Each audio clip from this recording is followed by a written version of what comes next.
Take on the world.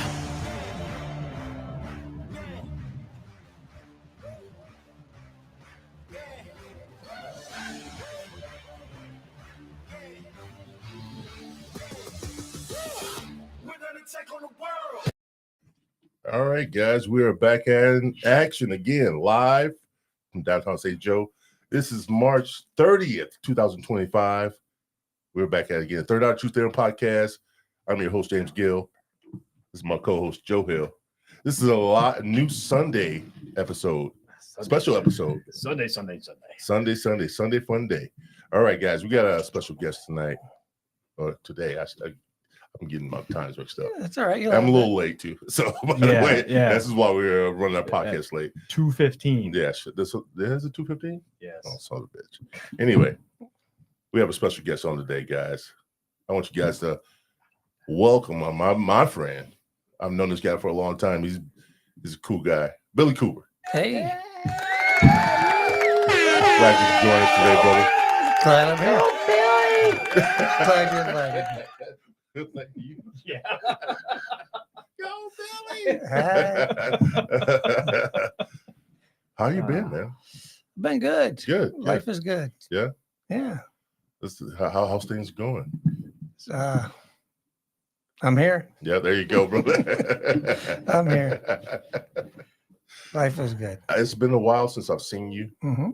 and there's a lot of things happened between that time. There has. How about you just give us a brief summary of who you are? And I know people know you, but who you are and what you've done in this area.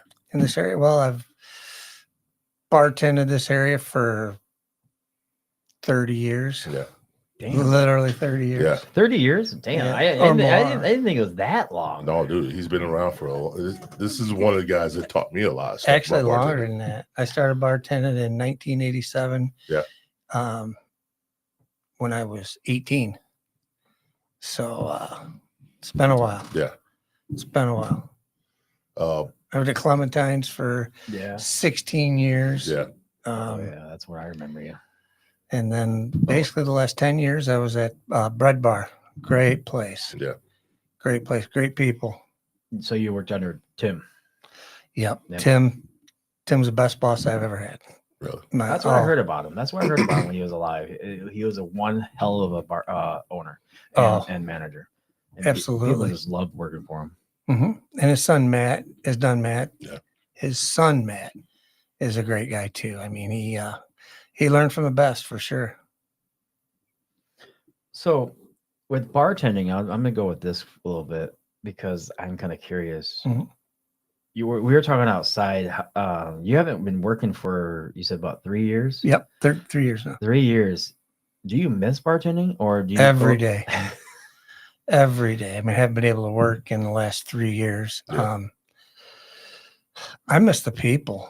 Yeah. I mean, The people miss you. People still talk about you. Well, I Oh, mean, definitely do. even when we were talking about bringing you on and he didn't know anything was going on, but he just know you were sick here and there. But with everything that you were going through, he says, yeah, we need to bring Billy. He's people love him. People remember him behind the bar.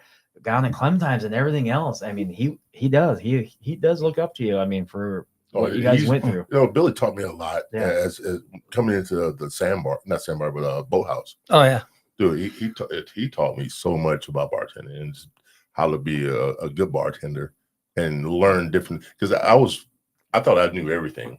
Oh, please. I didn't know shit. And the shot selection, this guy schooled me on everything, man. You're one of the guys I look up to as far as a great bartender. How to thanks. carry yourself as a bartender, and with that, I learned that people gravitate towards you when you know what you're doing. Well, you knew exactly what you were doing.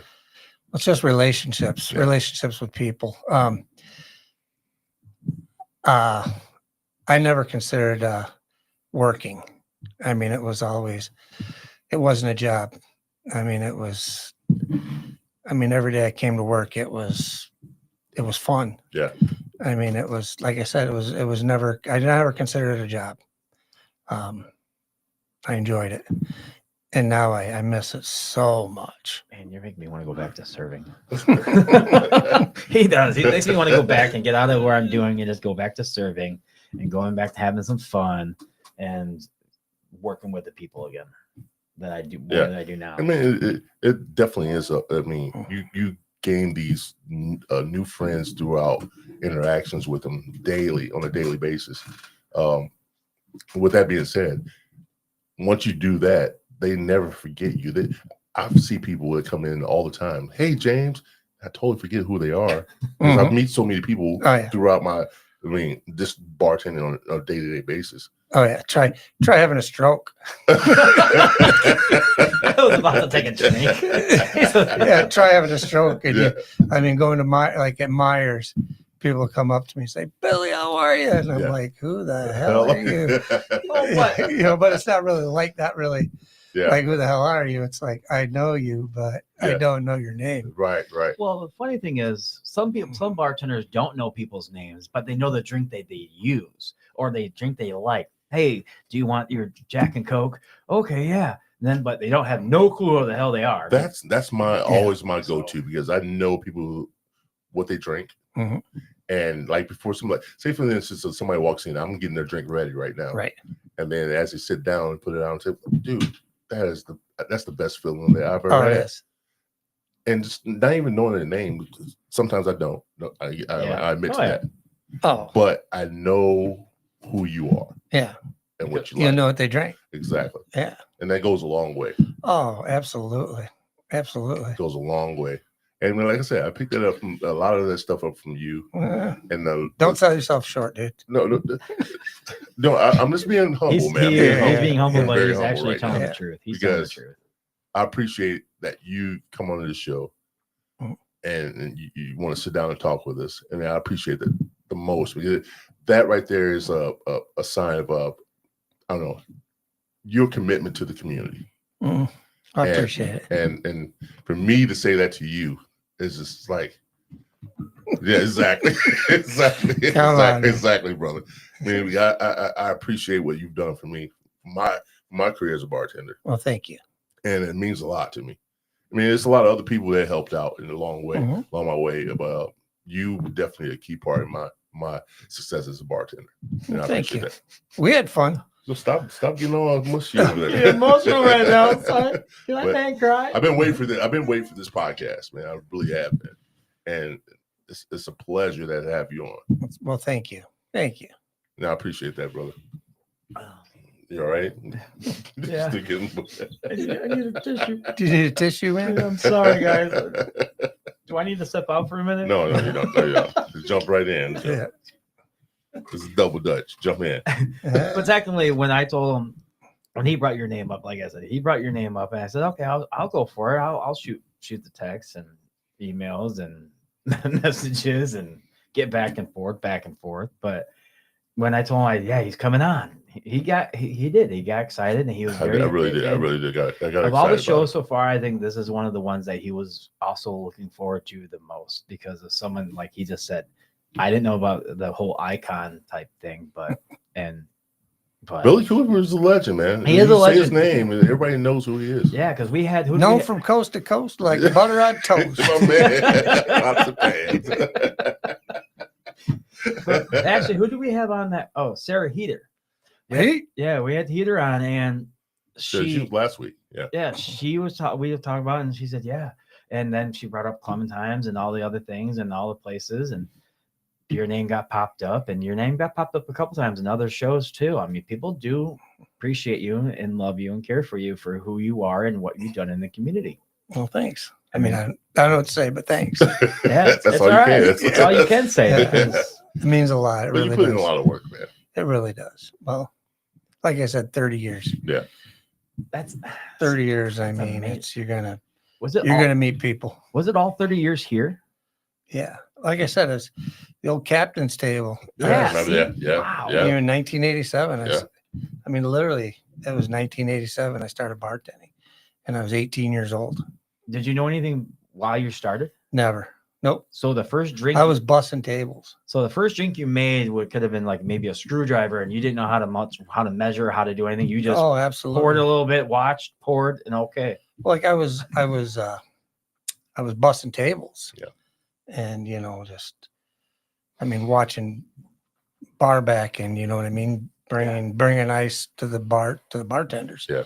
And just watching them work, and I mean, I wanted to make money.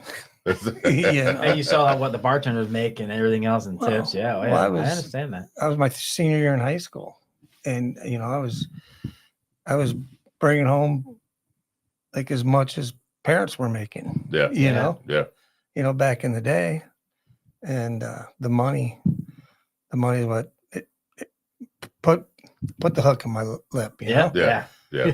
And it's been going forward ever since. Well, now I'm not, but Now, if you can recall, who were some of the guys that helped you out along the way that got you started? I'll tell you a great story. When I was, like I said, I started bartending when I was 18, and at captain's table, and everybody would go down to Babes. That's Babes Yeah. was rocking Yeah. back then, and great story. All the servers and managers they get off work and they go down to Babes, and they said, "Billy, come on down to Babes with me." I'm like, "I can't. I'm only 18." And they said, whatever you do, go into Babes, but whatever you do, don't lie to Babe." I didn't know who the hell Babe was.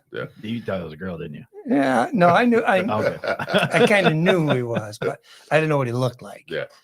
And so I walked into Babes, and as luck would have it, I went to the bar, and Babe came walking up behind the bar, and I said, "What?" He asked, "What can I get you?" And I said, "I'll take a Bud Light." And he looked at me and he goes, "Young man, how old are you?" I said, and everybody told me don't lie to Babe. And I said, "I'm 18. And he said, "Damn, I like you, son." Gave you a Bud Light? Gave me a Bud Light. Gave me a Bud. If anybody knew Babe, Yeah, I did. Yeah. Yeah. yeah. And we were best friends since Since he that point, passed. yeah. Yeah. You know, I was actually, they told me the same thing. My aunt, we used to work for Babes, and she told me the same thing. Don't lie to Babe, and don't be that big of a smartass to Joe Mama right away. oh, Joe Mama. I learned a lot from him Yeah. and Sean Ronan. Oh yeah. Yeah. I mean, those were the guys back then. Yep. You know. I don't remember that name of Sean Roman in forever, man. Oh yeah, he was the funniest guy, man. Yeah. Yeah. Funniest guy. But with that, for being 18, going down to Babes and That's awesome. and having a drink, did you go back again? And Oh, every day. I had a place to drink. Man. did you press your luck? He made his way. Oh, yeah. I don't know. It's like me in highs though, because I got in highs all the time and started drinking down at highs when I was about 15, 16. So yeah. 15, 16. Yeah. Yeah, you damn. Yeah. Damn. Yeah, that's how long the Hyde was there though. Yeah. It was, Oh. damn. Yeah, I was 18 when it finally. Yeah, I was 18 when it finally closed. I tried it once. It's like, nope, you can't get in. Oh. But it all depends on who my uncle was, because they looked at me You- and they said, "You're here a lot." And who was your uncle? It was Bronco. Kaczynski? Yeah, He was my roommate. yeah, he was my uncle. He was my roommate Yeah. after. Yeah. Oh, yeah. Yeah, he was my uncle, so he bounced there and he bounced at all the other places. And I remember when he Boathouse used to spin records at Captain's Table. Yeah, Oh yeah. It goes Yep. way back. yeah. Oh, I mean, yeah. he was a trip. I like when he got really drunk and he started talking Scottish to me.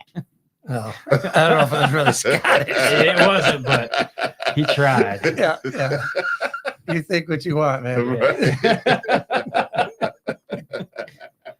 He tried. Bronco Kaczynski. Yeah, Wow. yeah. He was my cousin or uncle. Sorry. Really? Yep. What about Throwback, isn't it? oh man. What's his brother's name? Not John, but the other one. Steve. Oh yeah, I only knew John more than Steve. Steve was a character, man. They're all characters. Oh, What the hell are you you think? thinking? You think? What do you think? Oh, that's crazy. Yeah, I know he was your roommate. Yep. After well, I had a girlfriend all through high school, and Bronco was he lived with Tony, Mhm. Tony Hagberg, and when they broke up, he and I became roommates. Huh. Yeah, when I was just started working at Clementine's. Really? Yeah, absolutely. How long did you work at Clementine's? 16 years. Wow. Yeah.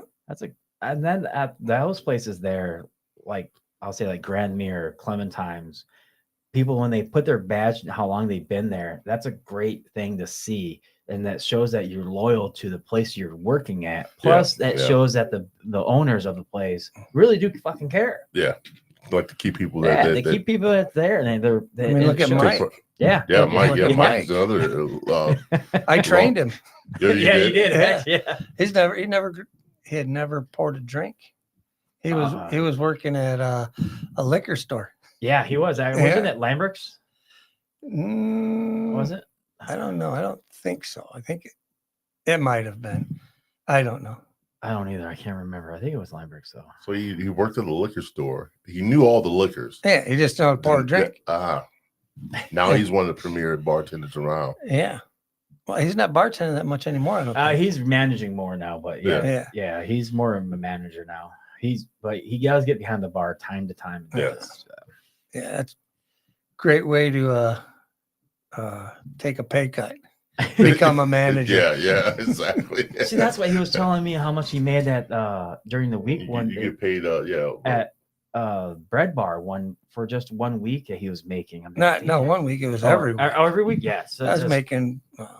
Yeah. I was making $400 a night. Damn. Damn. You know? That's what I Yeah, said. nice. Yeah, Very nice. Very Working nice. 30 hours a week, 40 hours. But And you have a great. Bread Bar was, I mean, it's a great place still. great place. I mean, it was run properly. I mean, then have a hard time talking, but Oh, go ahead. You're man. fine. You got plenty of time. Oh no, But, you're totally fine. I mean, it's a great place to work. I mean, because of the people. I mean, they got the program. They got a great program. Do you I think mean, it's- you feel like a family there. do you think it's changed since he passed away? I haven't really been to get out that much. I mean, I go not quite a bit, but occasionally, Mhm. every probably 3 months or a couple months. I don't really get out that much anymore, but they have always made me feel like family. I That's mean, awesome. I mean, I don't want to ruin my gig, but I mean, it's hard to pay for a meal there for me, Yeah. Oh yeah. I mean, mean, it's, I mean, people appreciate you too. I mean, just from the way Tim was, the way Matt is. I Yeah. mean, he respected people. they really respect me. They respect everybody that worked for him. Yeah. I mean, I they know how to treat people. Even with Kelly, when she was working down there, and then she started up her own business, they weren't mad about it. I heard they weren't mad about it. They were they were respectable. I said, "Oh, you want to move on your own? Go right ahead. Here you go." And he gave pointers. They helped out and everything else. So. And that shows how people are, because if they do that for you, give you pointers on how to run a business, you know, how to be professional in that business. I mean, in that category of business, that shows that they care. No, absolutely. And they have no hard feelings if you try to, especially when you try to be a competitor. Yeah. You know what I mean? So with that being said, it's just like we need more people like that in this world that actually give a damn about their employees, the way they move, and how if they bring what they bring to the table, more or less. Well, Tom tries. Yeah. I mean, Tom's to a degree. I mean, yes, Tom tries to a degree. I mean, I seen him give money to people or give pretty much his shirt off his back if he could. Yeah, and he does that. He gives back to the community. He does give back to the community. He gives back to people. I mean, but people just run it thin, and then you will get kind of bitter. Then you will get kind of bitter. He's also been screwed over so many times. That's what I'm saying. You get kind of bitter about it. Yeah, and he's helped so many people out, but they never like give it back to him. They take advantage of it, and I try not to do that to him, because he's given me an opportunity to make money, especially when I was down and out. I was fucking getting out of jail, and he brought me in. I was like, thank you, because nobody else gave me a chance. Thank you. Yep. Oh, I'll give you a chance. Oh, shut up, Joe. Come here, I'll give you a chance. Come here. Shut up. Come here, big lug. I'm gonna get a boo in a second. Boo. Oh, trust me, I get booed every show. I'm gonna line it up just in case you get out of line. Yeah, I get booed every time I come in. But through all the stuff you've been through, I mean, as far as the strokes, four of them. He's not shy to tell us anything. That's wow. Now, when the first one happened, when did it happen? Well, it was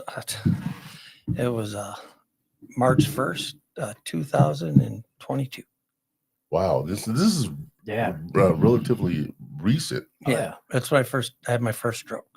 Wow. And do they know why you had them? A hemorrhagic stroke. I have a really hard time remembering stuff and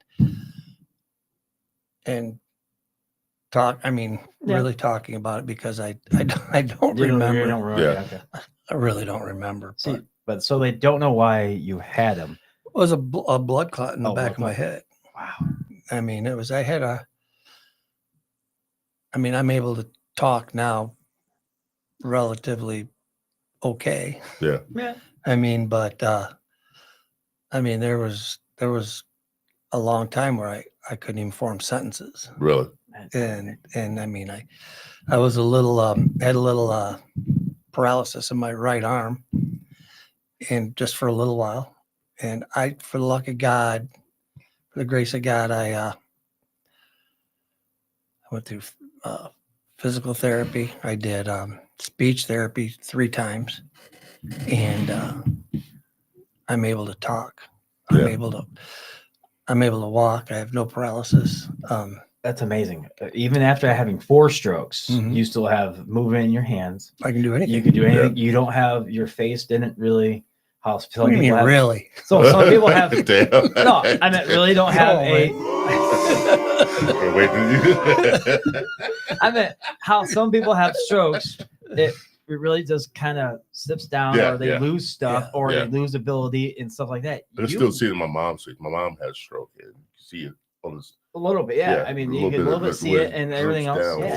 You don't have anything. I mean, the only thing you have that I've noticed is, I don't know if it's because of that, because you did lose a lot of weight. Looks like the last time I seen you. Well, I've been walking, man. I've been walking 5 miles a day, and I have nothing else to do. That'll do it. With the speech thing, like you're saying, I don't notice it until you really point it out. I would never notice really that part all the way. I mean, I stumble on my words and can't think of things, so I just think it's just me. But for you, I wouldn't even notice that until you said something. So, Well, but for that, I mean, you still are a one healthy man with having all that done. mhm. I mean, man, some people with 4 strokes. I mean, I haven't had one in a year and a half. this good for you. Actually, the last stroke I had was, I mean, I know it's kind of that I remembered the dates Yeah. of the things, but they were memorable things in my life. Mhm. You know, my first stroke was March 1st. I remember that, obviously. My last stroke was October 6th of 2023. And that was the day before the Israeli thing with Oh. the, Oh yeah. with the Yeah. Hamas stuff. Yeah. Well, that was also the day before my niece got married. Oh really? And all my family came and, you know, they were in town for the wedding and Yeah. stuff. And I wasn't able to go to the wedding because I had a stroke. Because you're in the hospital. Oh I man. was at a stroke, but Wow. that was the last stroke I had. And Wow. I mean, just getting the medications right. And I mean, there's a lot that goes through it. I mean, I've had, I got diagnosed with rare blood disease now. You Really? know that I can't. It's I can't remember what it's called. Yeah. The strokes, but I suppose they want to put me on blood thinners because of the stroke, the strokes, Yeah. in my head. Yeah. And now I got this sort of blood disease where I have blood clots. Wow. And so it's trying to balance one thing after another. Yeah. And but we're getting through it. I mean, I'm getting through it, and You're talking your So story. you got a lot of. Yeah. I'm sure you got a lot of good people in your corner to help you. my through wife, this. Yeah. my wife is just absolutely amazing. Yeah. I mean, I would be dead without her. Yeah. I wouldn't be around here now. I call her the swizzle stick, man. She's the straw that stirs the drink. Yeah. You know? Swizzle stick. Yeah. When she picks you up and say, "Hey, what's up, swizzle stick?" She's the straw that stirs the drink, man. That's for sure. I never heard that before. I like that. Oh. Well, you know what? I like. That's Reggie Jackson said that in I think 1977 or whatever, when he was saying he was the shit. You know, Yeah. he said, "I'm the swizzle stick, man. I'm the straw that stirs the drink." I like that. I never really thought of something like that. That's pretty damn cool. Yeah. Look at you. I like it. Yeah. You're gonna make him cry. No, that's funny. That's funny as hell. He cries harder. His tears come down. No, yeah. When I started laughing really hard, you know, a tear. I mean, with everything that's happened with you and the strokes right now, that you're on remission for it, pretty much. I call it. Yeah. Well, I've got liver cancer too. Holy That- shit! Yeah, that's the big thing. Holy And- shit! Yeah. And That's why I you wanna- quit. I quit drinking Yeah. almost 8 years ago. Actually, August will be 8 years. And once I quit drinking, that's when Everything starts. everything started going downhill. Oh damn! That You know, I mean, that's not a good thing. a sign or testimonial to keep drinking. No, Yeah. quite the opposite.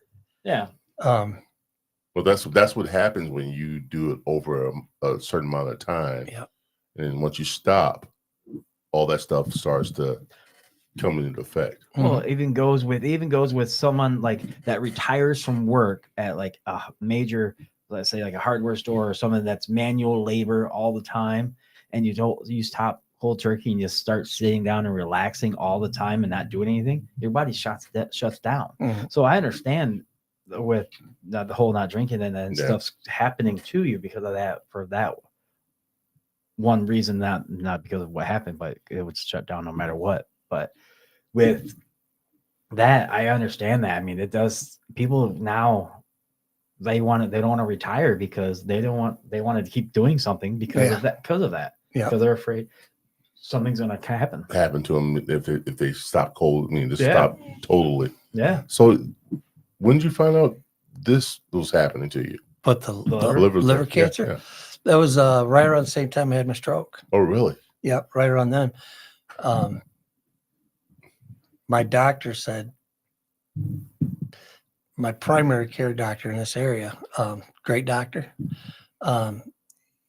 He said there's really nothing that I need more help than what he can offer. And so he wanted, what do you call it? They recommended me to go to the University of Chicago or the University of Michigan. And I'm doing I'm going through U of M through everything. Yeah. Right now, I've got 5 doctors that I go through everything through University of Michigan. I got a whole team. I got a coordinator that handles everything. She coordinates everything. Mhm. I'm getting on the liver transplant list. That's a arduous process to get on that can list. imagine. And I should probably be on that list by the end of next month. Good for you. And once I get on the end of that list, I'll have a new liver in 6 to 9 months. Wow. And looking forward to that. Yeah. Really looking forward Yeah. to that. Wow. Wow, man. But it's been a process, I man. can imagine. I can only imagine. That's wow. How old are you? I'm 56. You're 56. Wow. Does that, when they put you on a donor list and stuff like that? I'm not on the list. I know, but they look at your age and there's no, like I see on TV. They look at everything. Your health. I mean, yeah. it's everything. That's gotta be rough for some people. Yeah. Yeah. Yeah. No, but I mean, it's you got to do what you got to Roll with the punches. You do. I mean, I've got 3 grandsons that are my world. Yeah. And that's the reason I keep going. Keeps you moving and that's pushing. the reason that keeps me going. Yeah. Yeah. No, I see Andy all the time. I mean, he pops into his handbar from time to time. He told me some of the stuff that was going on, and I didn't really know exactly to what extent that might. You mean Andrew, my son? Yeah. To what depth? Yeah. How bad it was, but now that you just brought this to light, I was like, wow. I mean, seriously. I mean, this is something I didn't even know about, that you had liver cancer too. So I didn't know that part either. So dude, hats off to you, man. You keep pushing right along. Well, because you know, I mean, everybody. I mean, no one has a time when they have to punch out, so to speak. Does that enter your mind from time to time? Yes. Good question. I mean, it's because I mean, everybody has an expiration date, you know. Yeah. And the most things that humans do is worry about their mortality. And when are you gonna? When is my time? Yeah, but what I worry about most is my grandsons. Yeah. I mean, it's I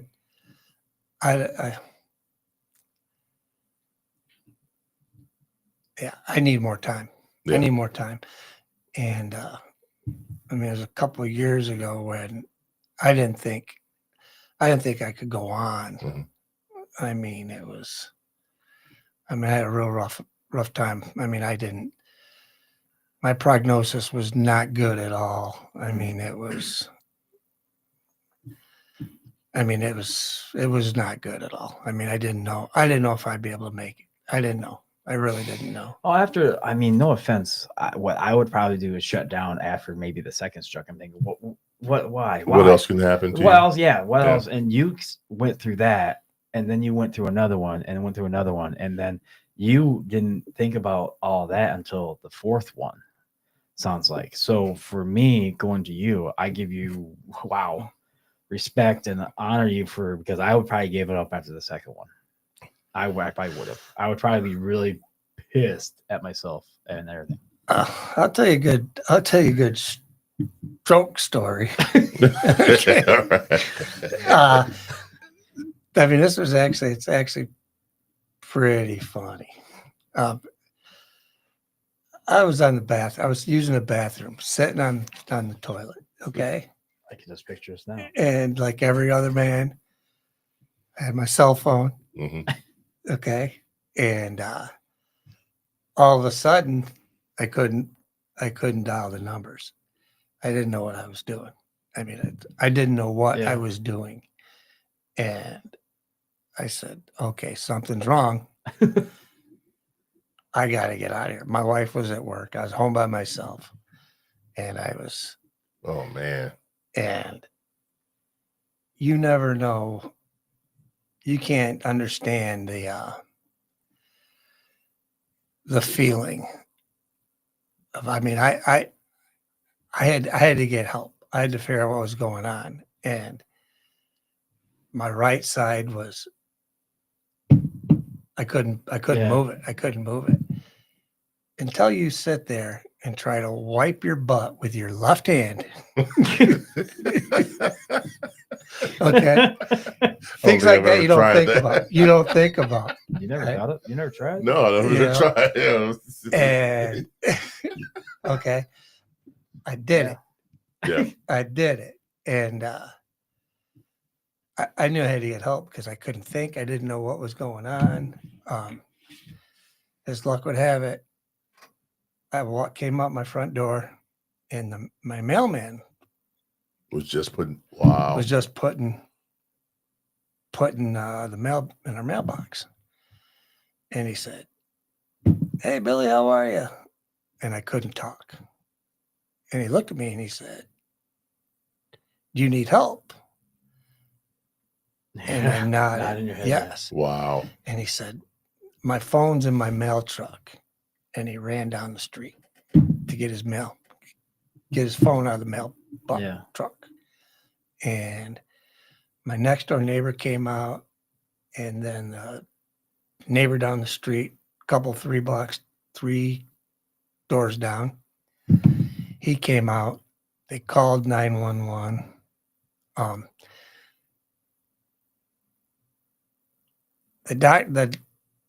The police thought I was ODing or something. And they kept saying, "What'd you take? What'd you take? What'd you take?" And I couldn't talk. And my next door neighbor said, "He's had strokes. I'll call his wife."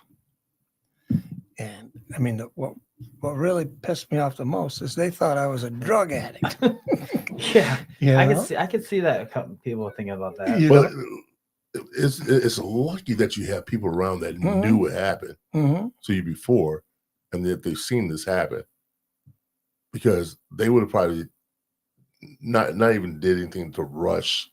You know, what did you what you take? What you take? That was Yeah. the first initial reaction to it, Yeah. and that's kind of scary, man. That's the way society is right That's now. kind of scary. That's the way society is right now.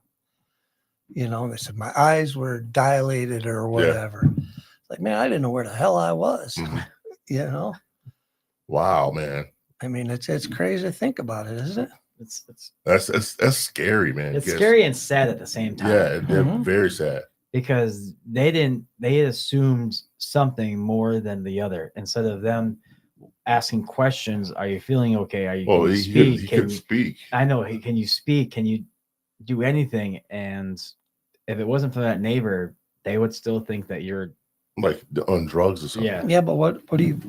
But thinking back on it, I mean, what do you think these policemen go through on a daily basis? Yeah, I and mean, it's not necessarily their fault. No, not at There's all. just the training that they have is not to ask necessarily. these questions, Yeah, questions like but I that. couldn't answer them. Yeah, so they didn't know. They didn't. No. They wouldn't know. It's not No. like you could write it down either because you couldn't, like you said, you couldn't even push buttons on a phone, so you can't really write down Yeah. what's wrong with you. Yeah. And you couldn't think of what you wanted. I mean, Nope. how to do anything. Oh, wow, man, that's some scary shit right there. It was. Some scary shit. It was. But then he suffered, and then he got right back up on the horse and look at him now. I mean, Well, you got to. yeah, I Yeah, mean, you have to, it's, yeah. it's awesome that Yeah. he does. He has that drive and that faith and that hope that he can do this. I honor him. That right I there honor is, it's alarming that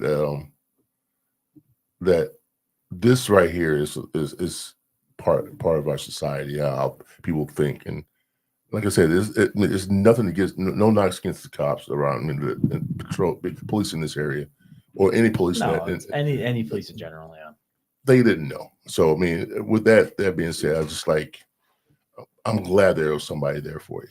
Mm-hmm. I'm glad somebody was there for you to tell them, hey, he's had strokes before. This is a stroke.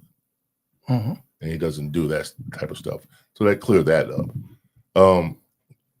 When that happened, that was what, your third one? second. Second one? Second. So was there any concern that this is going to happen again, or could happen again? I mean, it's always a concern. Yeah. Oh man, I would think that would be. I mean, it's always in the back of your mind. I mean, it was. I mean, there was a time where I contemplated suicide. Yeah. Yeah, we'll get to that. Okay. Yeah. That's one thing he did. That's one thing I did show him about, and that's why. Yeah, that was that was the second thing why you wanted you to tell your story. He told me about your story, and I really wanted to get into it. Well, I'm sorry to bring it up. No. No, we got a second half. No, yeah, we got another hour. But that right That's there a lot is, of questions on that one. yeah. That's some scary stuff. So to go kind of funny and question on it, did you tip your mailman every year now because of that? Because Make him cookies. he kind of saved your life on top of You it. think? Yeah. Did you Kenny, man, his name is Kenny. He's a great guy. Man. Yeah, if it wasn't for him putting the mail in the mail slot, you would still be running and trying to go next That's door. Or divine something. intervention if you think about it. Oh yeah. You think about that. You know, I mean, he was. you opened that door and he was just delivering. That's the what I'm mail. saying. Yeah. You, And he said, "You need help." yeah.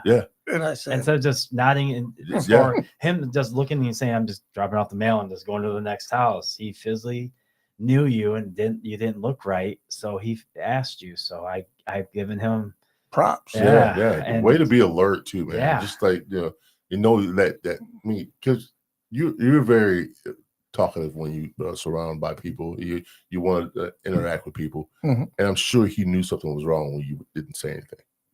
Probably. I would say that if someone walks out and says, "Hey, what's up?" and two things I was thinking, God, that guy's being an ass now. Why? I was still gonna say, then fine, I'm sorry, sorry to bother you, and you still don't say anything.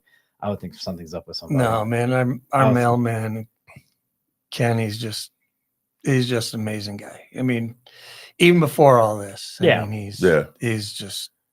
Well, just the sheer strength. I mean, the mere strength that you had to get yourself up and go towards the door. Man, you got to do what you got. No, but he still wiped his ass. I think he doesn't know, but he tried. He tried. I'm looking for Ray Finkel and a clean pair of shorts. Yeah, he still wiped his ass though. I mean, and then got down and went for help. No, that's why it's a funny story. So you should go home and try that. A good experience to have behind you. That's for sure. James, but you should go home and try to wipe your ass with your left hand. Yeah, I'm telling you. You might need to learn how to survive with that. Honestly.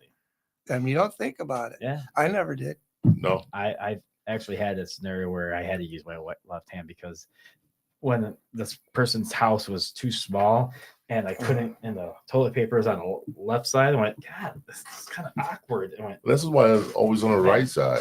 I know they're seems like anyway. I just take it out if I have to. Yeah, their toilet paper was on the left side, on so the I floor. went, fuck it, I'll try it. Yeah. I tried it. Yeah. Look at you. You got to be prepared, bro. Were you a Boy Scout or not? No, I wasn't. 3 fingers. Me neither. I wasn't a Boy Scout, but I had to think, damn it, let's try it. Yeah. Oh man. So, with everybody that came, did your wife talk the guy through?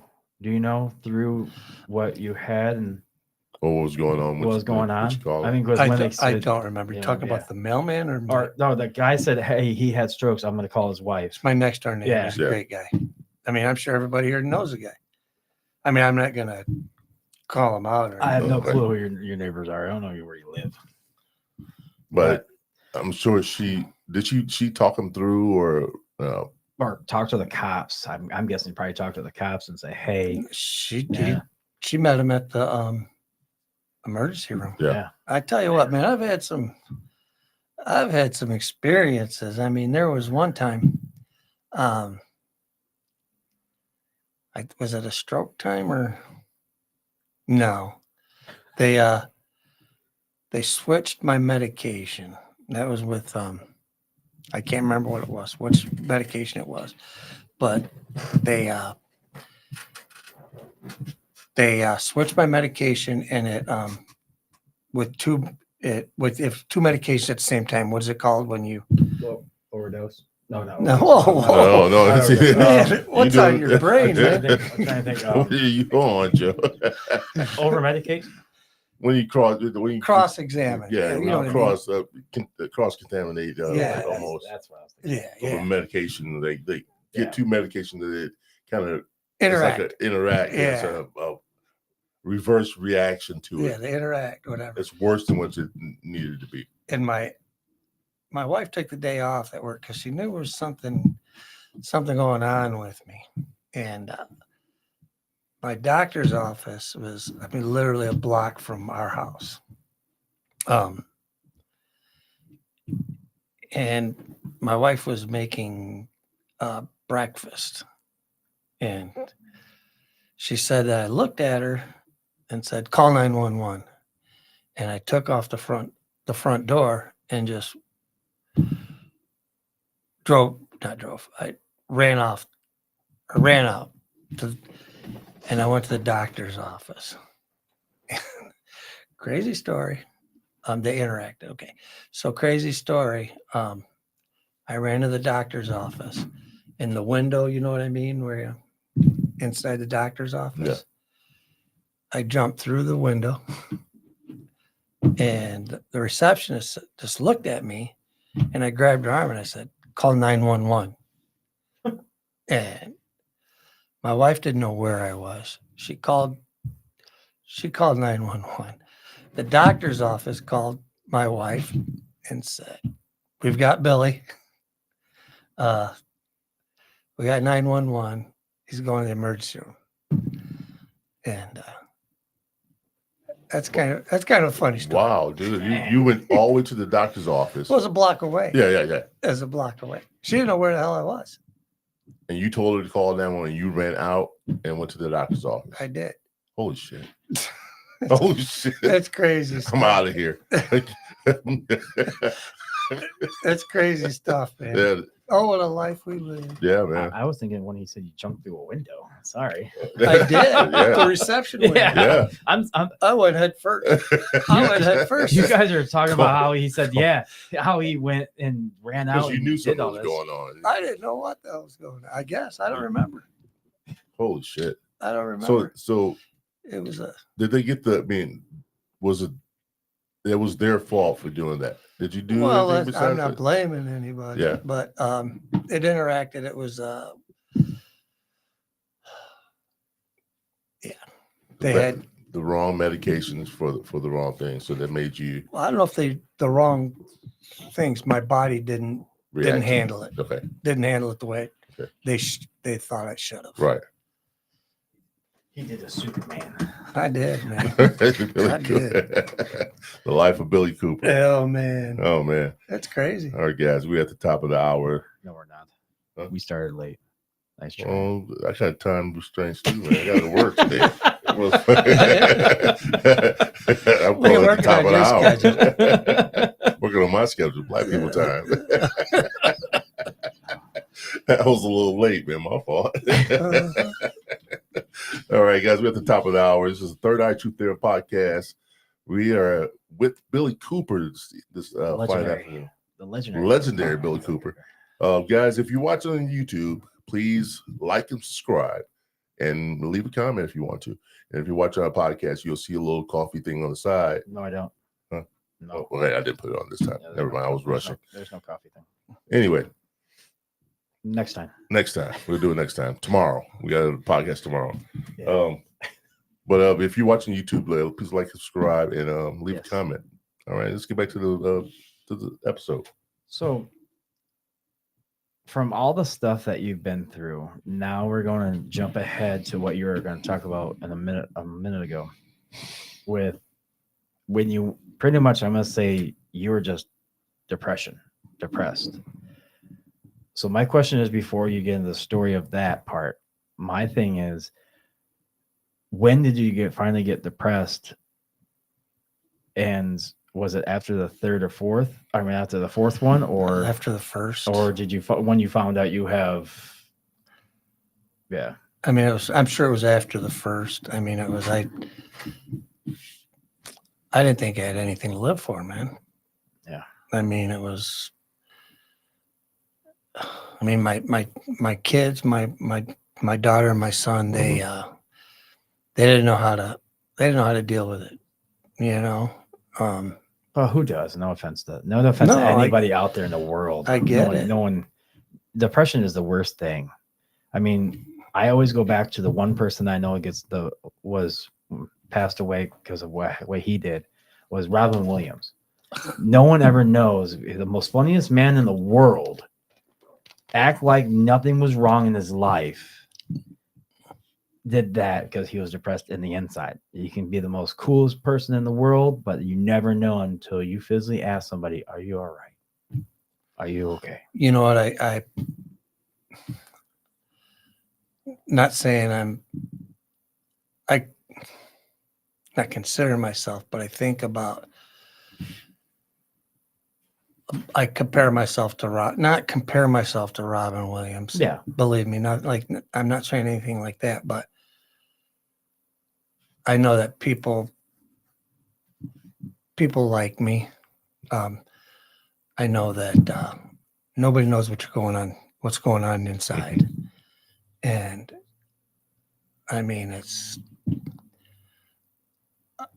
I compare it to that. I mean, it was because nobody would know that I had a problem, Yeah. or that I felt the way I did, and nobody knows until you're in those shoes. Mm-hmm. I never thought that I would commit suicide. I never thought. I never thought that thought never really even crossed my mind. Yeah. Like I said, my kids had a hard time dealing with what I was going through. I mean, I lost. You know, at that time I was down to 137 pounds. Wow. I mean, I lost a lot of weight. Mm-hmm. I couldn't talk.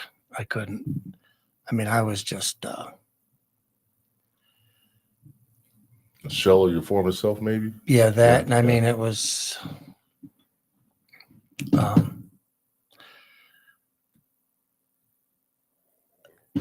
I was not.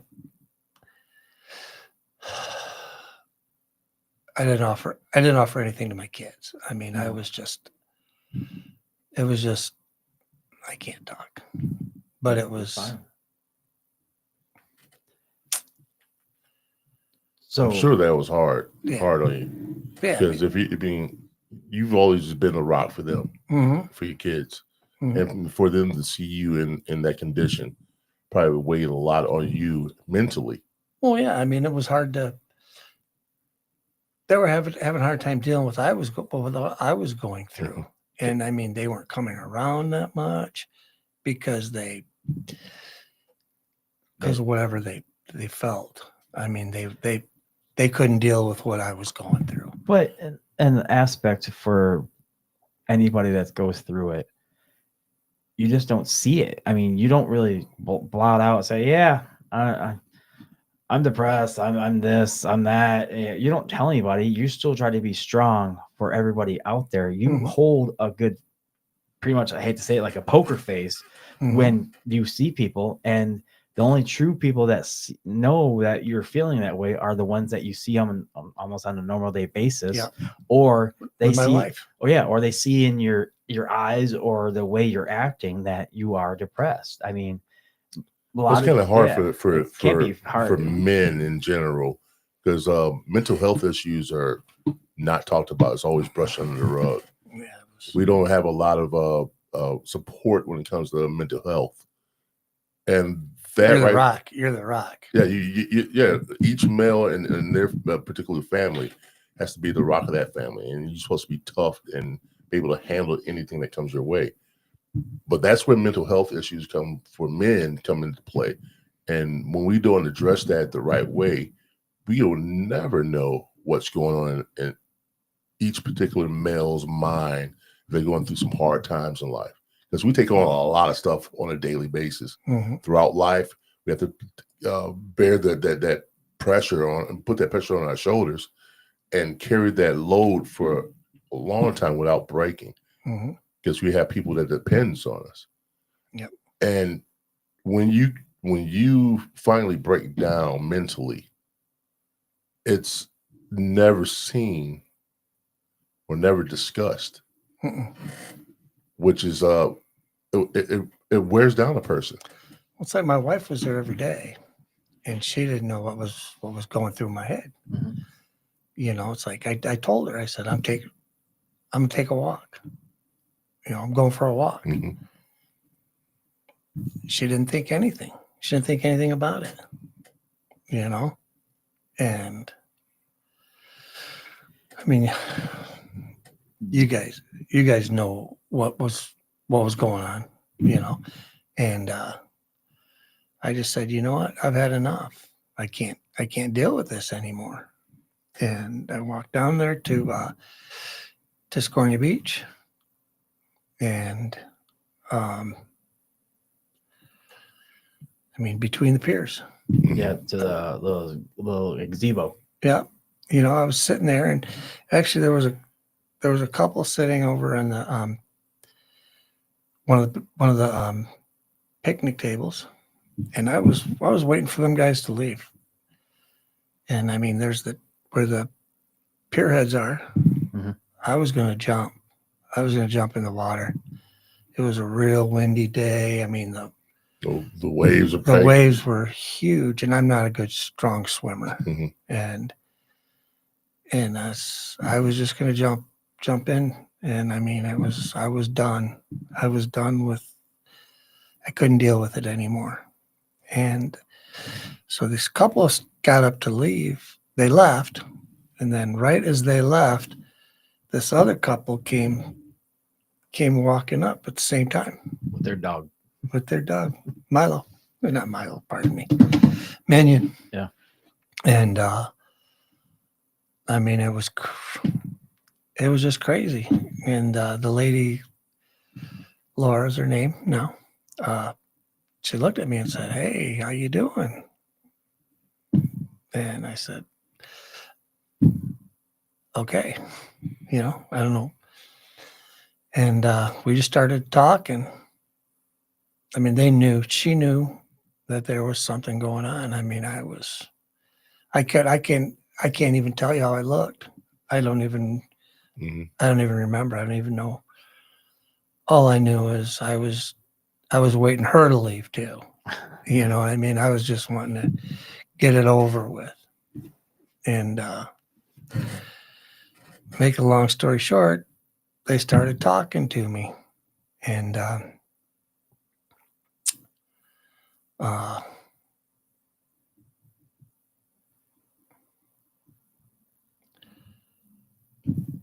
they started talking to me, and I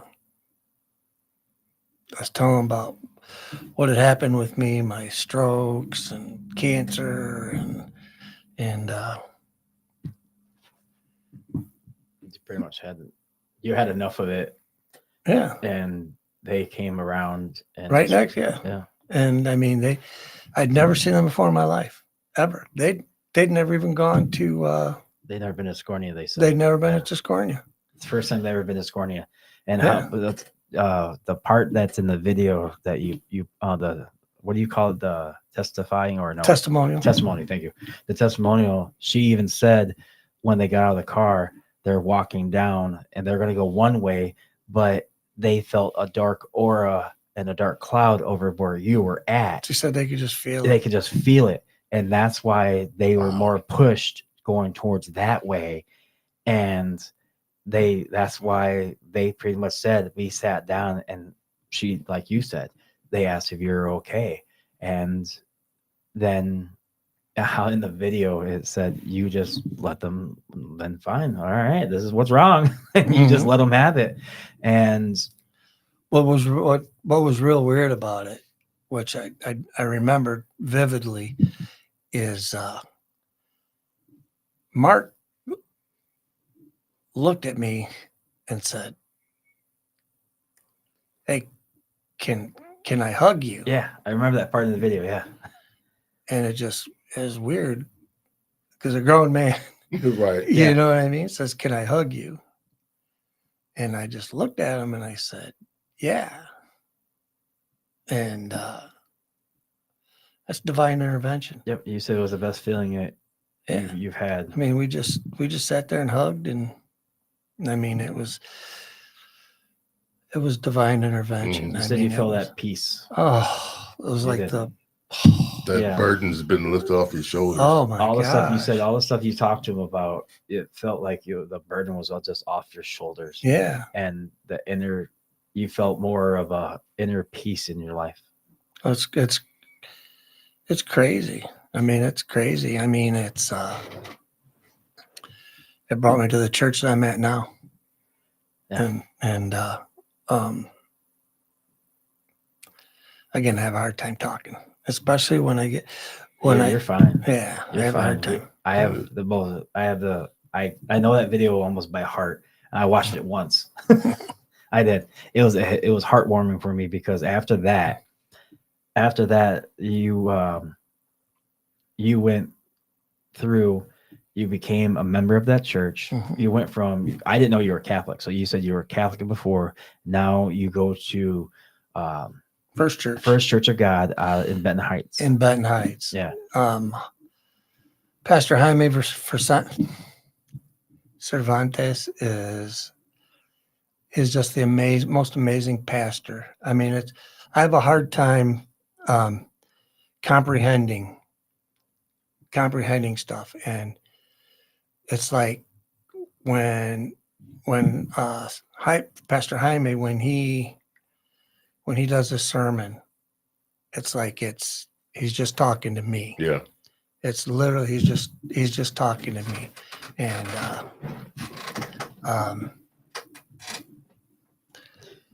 it's hard to describe. It really, really is. When we have other pastors that come in, it's I don't get it. It's not the same. It's not the same. Like, Yeah. I don't understand it. I understand what everybody else, what they're saying. Like I said, it's just him and I. He's talking to me. That makes me think of my my ex-wife used to take me to First Church in St. Joe, and I was Catholic. I'm Catholic now, and everything else. And she took me to that, and it was kind of cool. It was a band playing, and everything else going on, and everything in the First Church. And the funny thing is, I felt the same way. Every time he was speaking, he looks around the crowd, but the First Church of God people make you feel like they're just talking to you. But then afterwards, when everybody's gathering up and talking about what he was preaching and everything else, I was just standing there, and I don't know if I have, like, I hate to say it, like, there's an aura over me, like I'm a sinner or something, because We're all sinners. Yeah, I know, but he looked at me out of the crowd, and my ex-wife always said, he bolted towards you like, and he parted the Red Seas, and he went straight to you and shook your hand for a reason. I went, I really don't know. And she said, he always went. He didn't matter who he was talking to. He stopped and always focused and went straight to me and said, "Did you have a good time?" Yeah, I guess. Yeah, I heard what you're saying. I mean, Did you really hear what he was Sometimes it takes Yeah. a while. It does. It took a while, and the first time I was brutally honest, I said I came for the free food. For the donuts, Can't come take on, you man. Donuts. anywhere. I said she woke me up for the free food. Can't take you I anywhere. tell you what I really appreciate most about Pastor Jaime, at the first church in Benton Heights, it's not like most other churches. I mean, It's a good church, actually. actually the one in Benton Heights, a lot of the members or a lot of the parishioners or Yeah. whatever, a lot of them are in recovery. Oh, really? Yeah. I mean, even Pastor Jaime, I mean, he was a recovering addict. And It's a good one to go to. so, I mean, he knows what everybody's going through. Mhm. And I mean, he is amazing. He really, really is. And I mean, if anybody's looking for a new church, give it a try. I'm telling you. So after First church of Benton Heights. So after you went through talking to those Mark and you said Laura, Yeah. Mark and Laura. First, Mark the Savior. Yeah, it's in his phone. Mark Yeah. the Savior, actually. Yeah. We're talking to him. After that, what happened after that? What did you do from? Did you walk back to the car with him, or did you? No, feel I just relieved? walked home.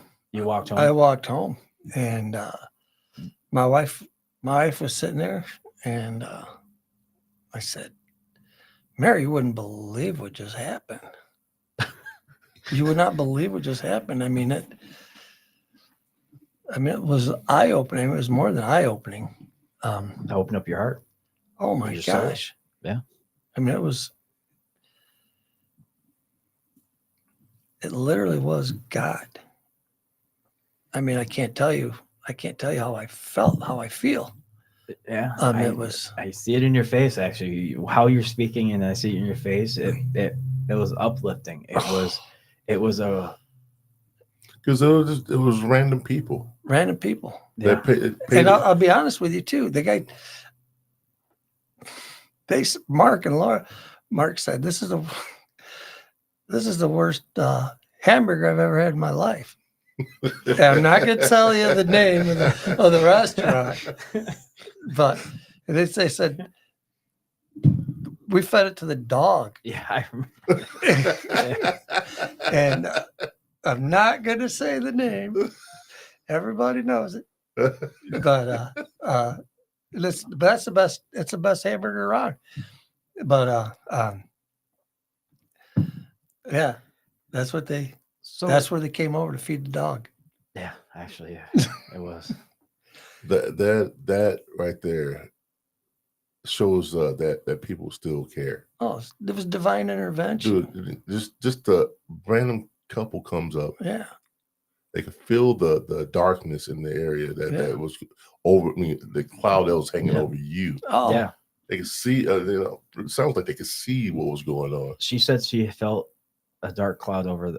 Yeah, yeah. it was. I always will remember that when she said that. And they've never Never met you. met me. And what she said, after I got baptized. Yeah.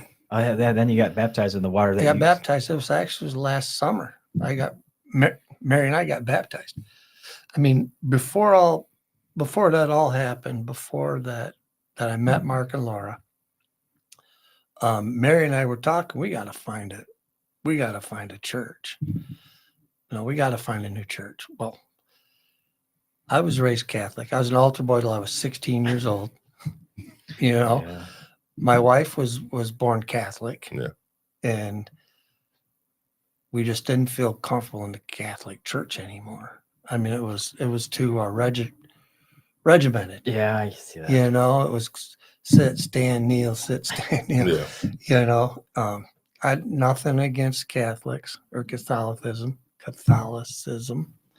It just wasn't personable, and we wanted to find a church that Made you feel comfortable, wanted to feel at home. Yeah. And I mean, it took us a while, even after we met Mark and Laura. I mean, we didn't just go to it. Took us like 6 more months before we got back there, before we got into the church, and so happy that we did. So, like, actually, the question that I'm stuck on in my head, if you can answer the best you can, because I don't know if you can answer it because it's not coming from you, it's coming from your wife. How did she feel after you told her the whole story? Did she just was still stuck on that you wanted to do that because she didn't know how depressed you really were? Or was it that... Okay, I didn't understand the question. I'm sorry. So once you told her the story, what happened with you? I said, is that weird? But was she stuck on because you wanted to commit suicide and jumped into the water? Or did she was happy that someone was there to hear the story from you and make you feel better where you didn't do it? I don't think she ever thought that I was going to commit suicide. She had no idea. Yeah. And She thought it was another walk you were taking. Yeah, absolutely. Because I mean, I had to get out of the house, man. But once you told the story to her, how did she react to it?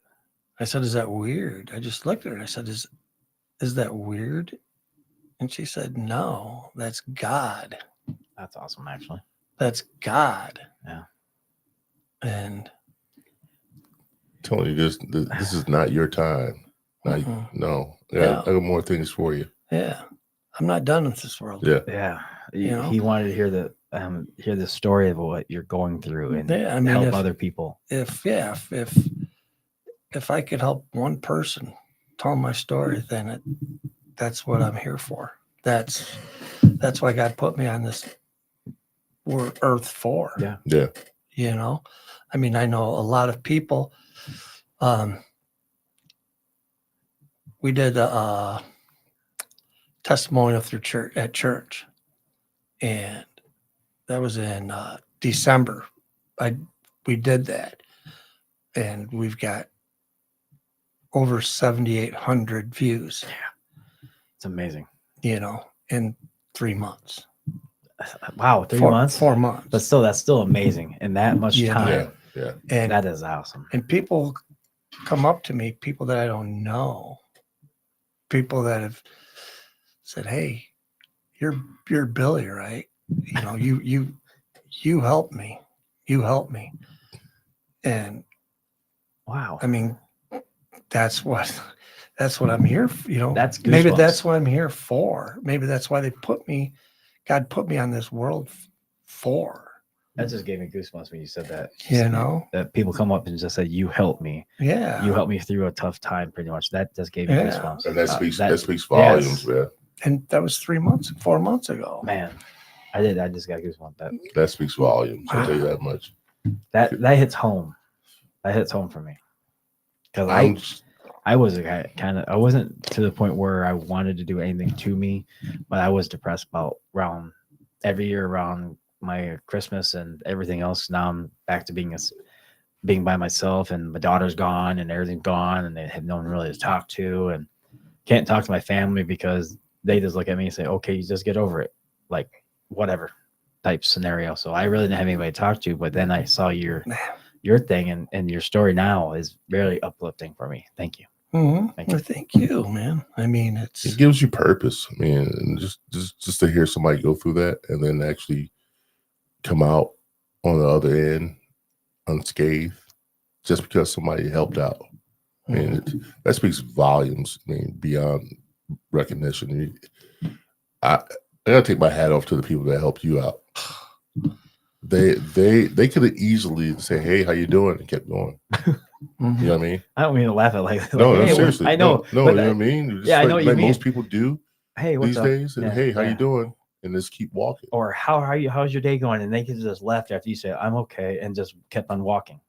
Then all right, you're okay. Then all right. So, I mean, they wouldn't just not said anything at all. But they were here for a reason too. Yeah. You know, they makes me want to call them, ask them to come on. But yeah, the creator put those people in your life. I love to hear that. And show you, hey, there's more to life than just giving up. You know what I mean? and you have a lot of people that look up to you, and people that depend on you being here, especially like you say, your grandchildren. Oh, absolutely. You know what I mean? Just that's a eye opener right there. It's like, hey, you got more to live for than just. I mean, when I think about it, I mean, almost on a daily basis, I think about it. I mean, just normal stuff that you what doesn't even come into your head. It's like, why would I even think that I was Gonna do that. gonna do that? How long were you sitting down there? I don't remember. Be perfectly candid with you. I Yeah. don't. Oh, that's remember. fine. I was because you said you were waiting for that couple to leave. It could have been 20 minutes. Could have been an Yeah. hour. Yeah. You know, I don't know. Oh. But I mean, it's like I've got so much to live for. I cannot believe. You do. I mean, You do. It's like, man, people, if you conceive it and believe it, you can achieve it, Oh, man. no doubt. You know, That's without a doubt. That's Man, it's an amazing story. I mean, like I said, I only watched that thing once, and I kind of memorized the whole entire thing because it hit hard for not knowing what you went through, and then you had I hate to say it, the biggest balls to balls in both hands. Yeah, to do that whole video, the whole entire video, and making it. And you said it took a couple takes to do it, but just to make it alone and tell that story behind that's even harder to talk about the second time around. But now you're freely to talk about it. Even like this guy right here, Johnny Ford, and his story with Johnny Ford. Yeah, he had his whole story was foreclosure and brain surgery and everything else that he's been through. And you guys I'm inspired by both of you guys and accomplishing. You know, I know Johnny real well. Yeah. Oh yeah. I mean, that's the benevolent brotherhood of bartenders. Yeah. So with you guys' stories alone, it's definitely inspiring for people out there. I'm glad both of you guys came on this podcast. You're welcome. Because he wants to take all the glory. Jeez. But yeah, what you're saying is it is nice to have them on and tell their stories and everything. And I love seeing your face, knowing that these people are on, and you're like, he was almost your icon growing up too. So I get off your phone. That's the first time I've ever been on my phone doing this podcast ever. And you had to do it when it was on me. Yeah. Sorry, Billy. Yeah. That's how much he means to me. You know? First time. And you had to do it on the show. At least I'm not taking a break, man. You got your break when you got hired. Yeah.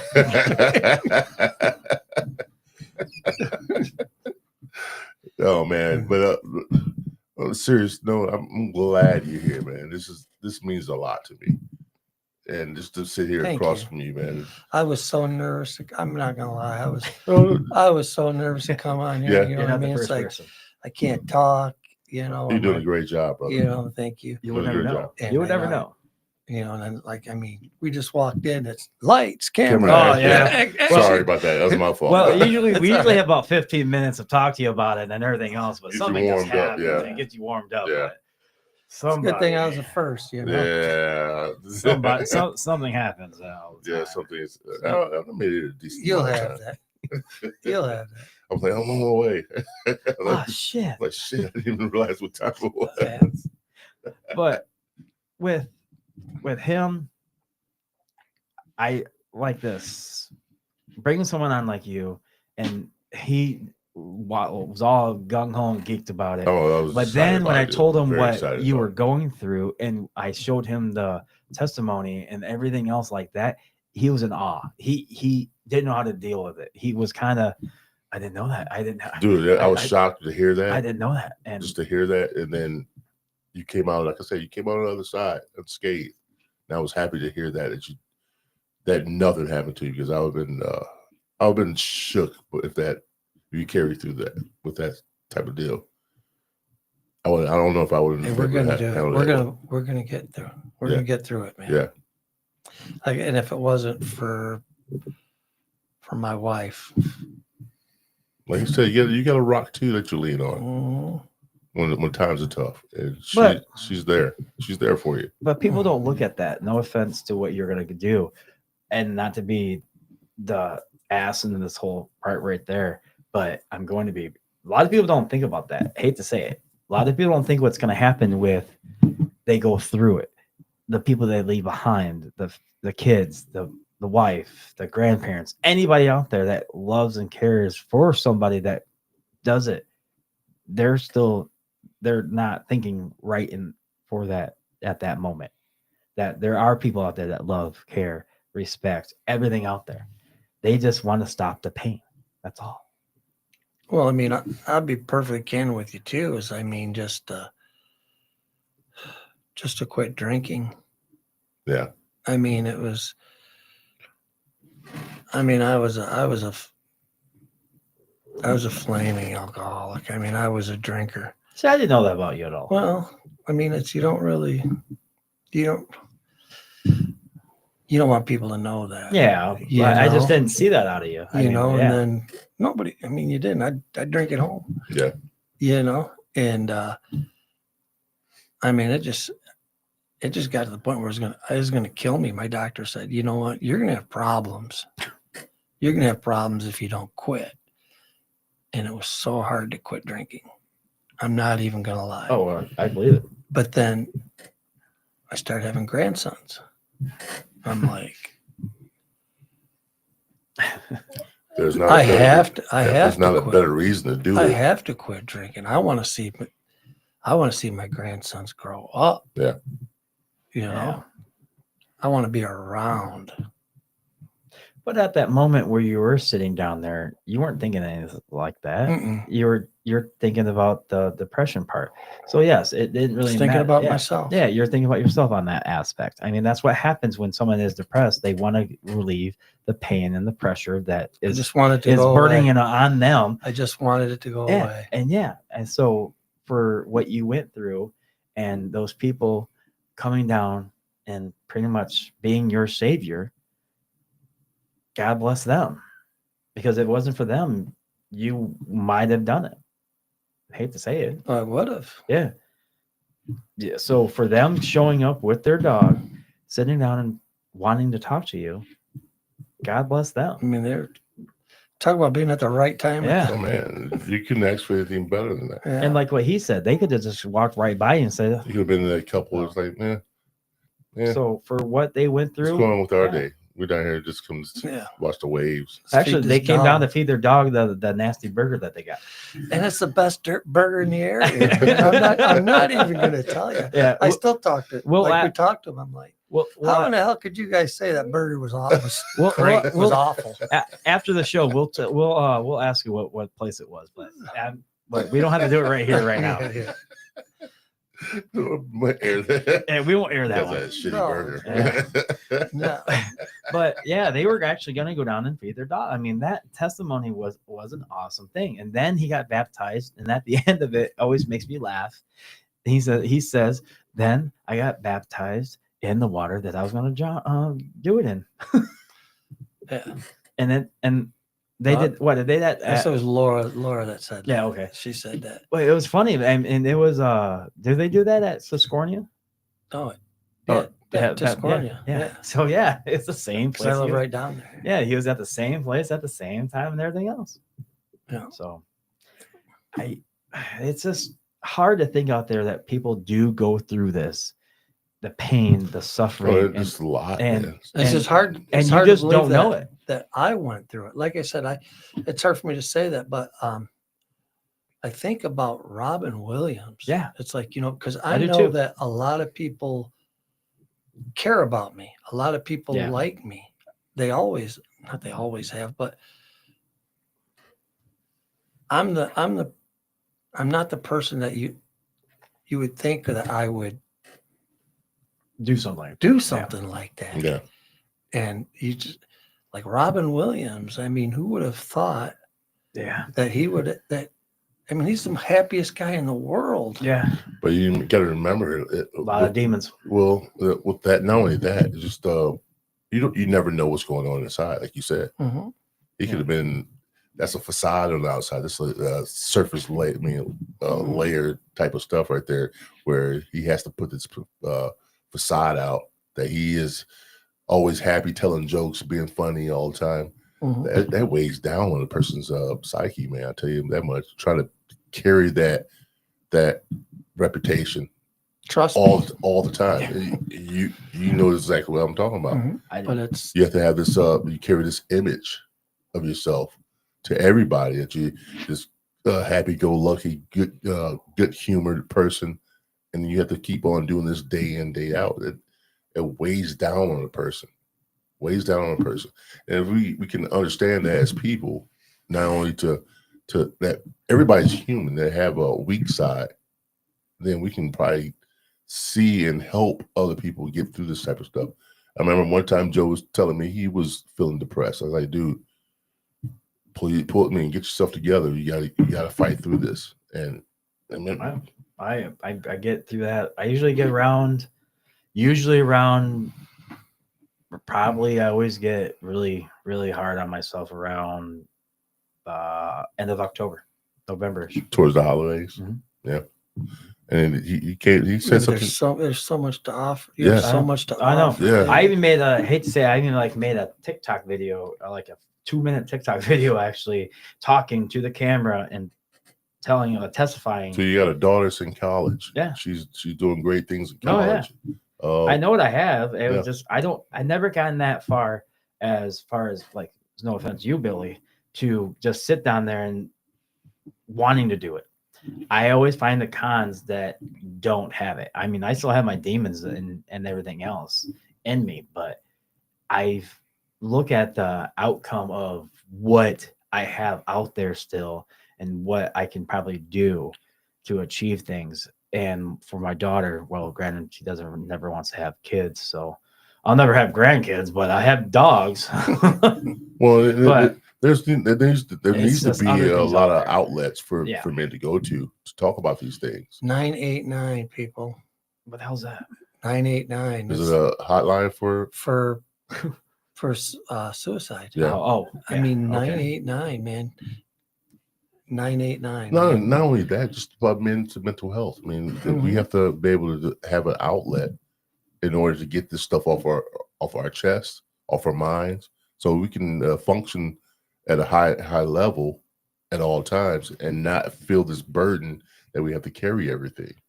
Even if it's an all men's group where guys get around and talk about not necessarily feelings, but what they're going through and how can they overcome this type of stuff. You don't get that. Well, you never get that. You rarely see that. Well, a lot of guys don't like talking about their feelings, though. Yeah, a lot of guys don't want to talk about what's inside them because they want to be the rock, like you were saying earlier. But that's the way we're taught. To be the rock. That's the way we're taught too. I mean, I'm not saying everybody has to tell their deepest, darkest secrets, but some shit that's bothering you, dude, and something that's weighing you down and holding you back, that bothers you deeply. You need to get that off your chest sometimes. A lot of people don't like to want to breathe or talk about their depression or anything like that because they don't want to be judged. Let me tell you something too. 2-3 years ago, to get on the transplant list, University of Michigan made me get a therapist. No, I can see that. And I had to get one locally. Yeah. Because they have one through University of Michigan, but you can only do that. Yeah, you can only do that a couple times a year or whatever. Yeah. And I have to do one locally. And you would not believe how hard it is to find a local therapist. I mean, it's actually damn near impossible. Yeah. I mean, it's crazy. And I mean, I had to do it. I mean, they basically had to drag me to get into a therapist, and I'm like, you know what? I don't want to do this. You know, this is stupid. I have a therapist now. I mean, I have had it for the last 2.5 years. How's that working for you? Wonderful. Yeah. You would not believe if you're just talking to somebody, and I mean, you just talk. It's not like they're You're person not that's telling your non-biased. problems. Yeah, it's a person that's non-biased or Yeah. I mean, you're just talking to going to somebody. judge you for it. And I never thought, I'm like, man, I don't want to do a therapist. Right. You know, it's like one of the things when I getting on the transplant list, they told me I had to go through AA. I'm like, you know, I had drinking at that time. I hadn't drank in 5 years. That's weird. I'm like, I'm not going through AA. You know, I'm not doing AA because most of the people I know that I've known and I know that goes to AA, it's all court ordered. Mm-hmm. Yeah. It's like, Yeah. Right. What? I'm not going. I'm not dealing with that. I don't see why. I don't see why you had to. Well, it's weird. They wouldn't let. Maybe just because of a liver thing. You know. That's a big thing. And you only have one. Yeah, you had to jump through hoops just to get that. Well, and actually they can do. It's really weird. I couldn't do. I wasn't in the. They wouldn't let me. My cancer was too high up. Oh, where I couldn't get a donor or a partial donor. Mm-hmm. I had to do a whole liver. The whole, yeah. And what was I saying? About your transplant. But let me tell you something too. Now there's a cure for hepatitis. I don't know if you guys know that. I didn't know that. No, I didn't know at all. There's a cure for hepatitis. Yeah. And all you have to do is take a pill once a day for 2 months. And most of the people will not take a liver that has had hepatitis. But Really? but that could put you higher on the list. Yeah. It's like, well, I don't care. You know, with everything I've gone through. Right.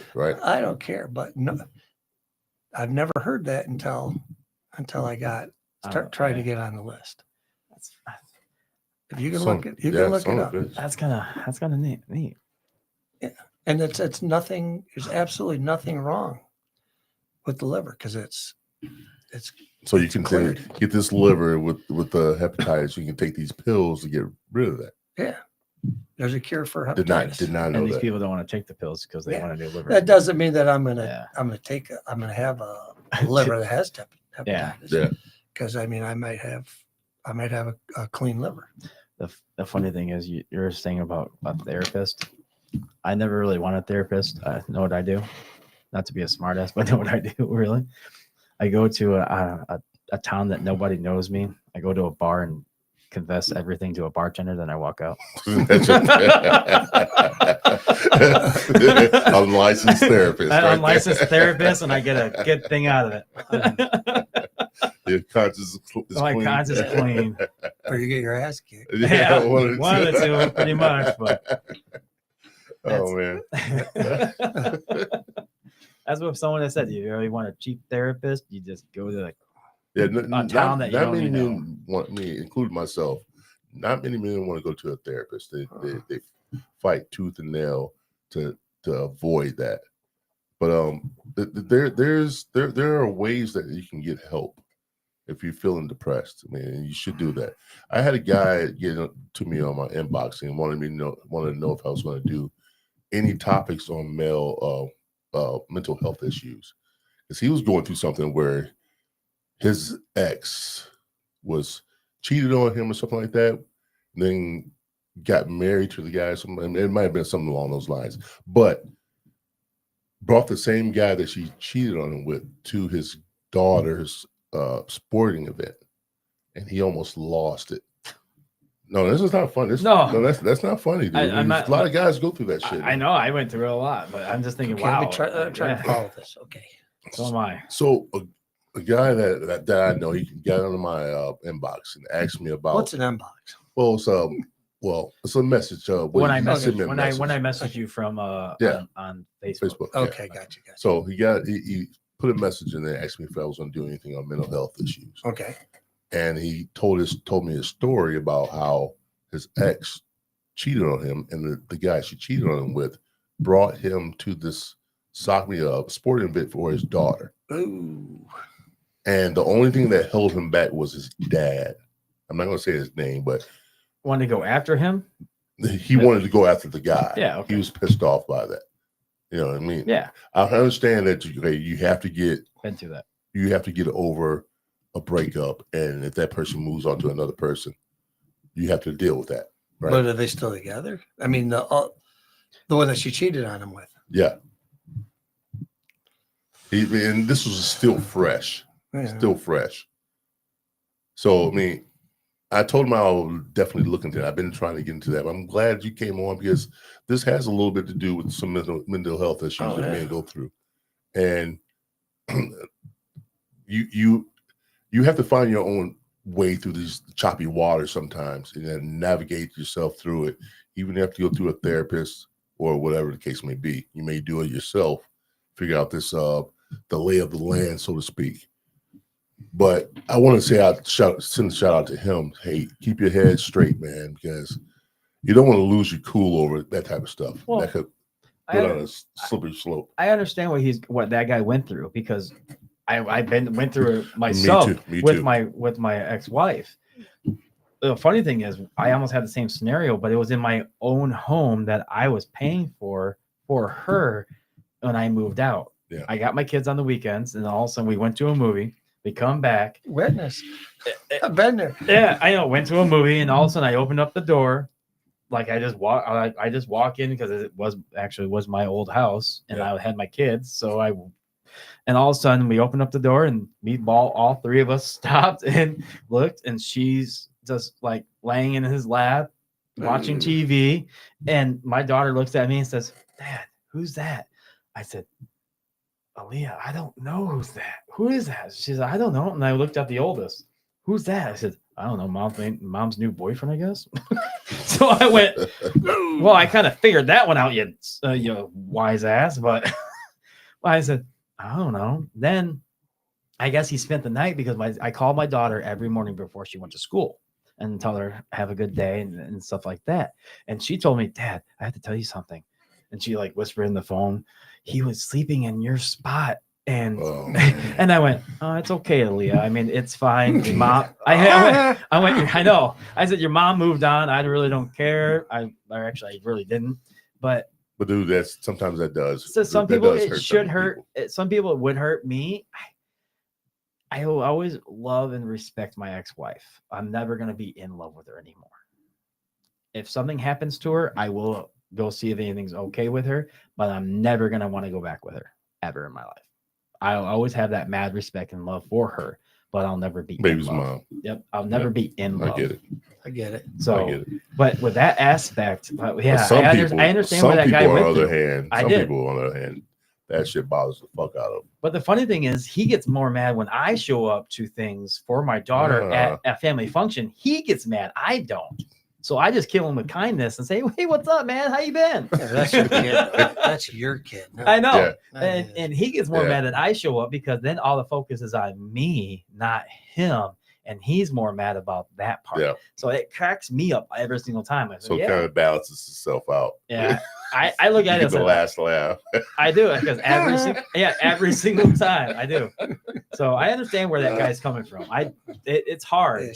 The last laugh. Yeah, it's hard. But for me, it with the whole depression, and I understand the whole counseling thing, like you just said. Yeah, I wouldn't go to counseling. That's the best thing I ever did. I can't. Well, yeah. Best thing I ever did. I never thought I'd like it. Like I said, I fought it. Dang it, I got it. Yeah. I can't believe I'm doing this, but now I look forward to it. I just go like to random people. Be able to talk and get stuff off your chest. Yeah, I mean, even if I'll go into my therapist section, whatever those types. Yeah. I have no agenda. I don't know what I'm going to say. Don't know what I'm going to talk about. But it's like right now, when you walk in, but you figure out what you're going to talk about. Oh, yeah. You know, It'll come out eventually. Yeah. it comes out right now. Yeah. Right now. You know, and it's like I can't believe the hour's over. I guess Yeah. I guess I just wouldn't want to bring up the old demons and that I already buried Then already. Then don't. I guess that's what I'm getting at. I just don't want to talk about the old demons and be pissed off and then more miserable than that because I just brought it back up again. Then don't. Yeah. Don't bring it up. I guess I look at it like that. That's why I don't go to a therapist or want to think of going to a therapist. I just bury my demons until I get depressed and stuff like that. You can't bury them forever, man. Sometimes you got to let that shit go. I just live I meditate. Okay. I meditate every morning. I sit there against the wall at my house and just zone and meditate. And I do the same thing where I just like let all my thoughts go and clear my mind. I walk. I grab my walking's therapeutic. I walk 5 to 8 Walking's miles a day, every day, 5 days, at least 5 days a week. Yeah, walking's therapeutic. Yeah, I do. I've lost 20 pounds in the last 2 months. You can see it in you, man. In the last 2 months. Yeah. I do. I grab my Buddhist beads and I just sit there and meditate and just zone out and feel relieved after I'm done. So that's and I find myself listening to I don't know if you find on YouTube these sounds at different hertz. Yeah, it's like a 435 hertz. It calms your mind down where you just sit back and just almost zone out, almost like to a light sleep, not a nap or anything like that, but just fall into like a light and just clear your mind of all things that's going on in your life. Just clear it all out. And that has helped me sleep so much better. Kind of like the like home. What? What are you taking? What are you laughing about sleeping? I was kind of thinking like thunderstorm stuff. That too. Is that why you passed out at the car wash? No, the water, dude. I told him a story, man. Look, I was going to get my car washed, and the car wash in Cleveland, right? I go into there and I was like, man, I'm getting a little sleepy. I better stay awake. Next thing you know, I'm fucking sleeping. He passed out. And somebody's banging on my window. Yeah. Makes more sense now. I'm like, what the fuck? I'm looking around. Oh shit, I fell asleep. I gotta get out of here. Those car washes are only like 5 minutes long. Not even 5 minutes long. It's like a 2-minute car wash. I'm the scenario in it. I was like, man, I zoned the fuck out and passed out. Yeah, he went to a deep sleep. He went. I just took a cat nap. Yeah, so it kind of makes sense now. You listen to things like that. Them animals, man, they're for real, man. It makes more sense. It makes more sense how you listen to sounds and something triggered you to, oh, I'm getting tired. Ooh. Yeah, because the water. Yeah, it makes more sense. I was like, man, I'm getting a little sleepy right now. As I pulled right in. I was like, all right. Yeah, damn boy. And before I seriously, I didn't remember falling asleep. I'm like, I wake up, this guy's fucking beating on my window. Like I was dead or something. The cars are behind me. Dude, that cracked me up when he told me that story. I'm thinking, now this right here, that makes a whole lot of sense. How you pass out all the time. Listen to the soothing sound. Yeah, there's a soothing sound of rain and the wash. That makes a whole lot of sense. Oh man, that helps that story out even more. I feel better now. I said that. I feel much better now that I'd let you guys know. You guys are my therapist. Yeah, man. That helps me a lot. All right, guys, we get down to the final thoughts. What we do, Billy, on our final thoughts is send shout outs to people that inspired you, helped you, or whatever you're doing in life. Just go ahead and do that. Yeah. We'll start with you.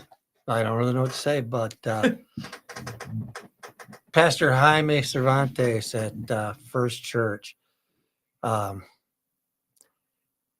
he's an amazing guy. Mm-hmm. And if you're looking for a new church, I have a hard time talking. If you're looking for a new church, give them a try. And I wouldn't be here if it wasn't for my amazing wife, the swizzle stick. Stirs the drink. I wouldn't be here without her. and I love her to death. That's all I could say. Joe, go ahead. All right. Knock out the park for me. I know this is a deep one. Actually, I want to do a shout out to you, Billy, for coming on the show. Thank you, and telling your story and having a good time, laughing. Even though when we first met outside, you said you had a hard time talking and thinking and everything else like that. And actually, you're phenomenal today because you were having a fun time. You're doing everything that you can. You might have stopped here and there, but as you notice, we do it too. So for that, there's nothing wrong with you. You're a phenomenal person with a great story that you need to bring out there for everybody out there to hear. And for me, it hit more home. Like I said, hit more home for me because I do go through that time to time in my life. And hearing your story, knowing there's people out there like Mark and Laura, and that could just stop somebody out of clear blue. Props and kudos to them for doing that for you and not doing this and hearing your story and everything else like that. For that, I give you the biggest heart-warming hug, and out there I would give you a hug right now if I could. But yeah, because you are an awesome man, and Thank everybody needs to hear your story. Thank you. Let me just say something real quick, if you don't mind.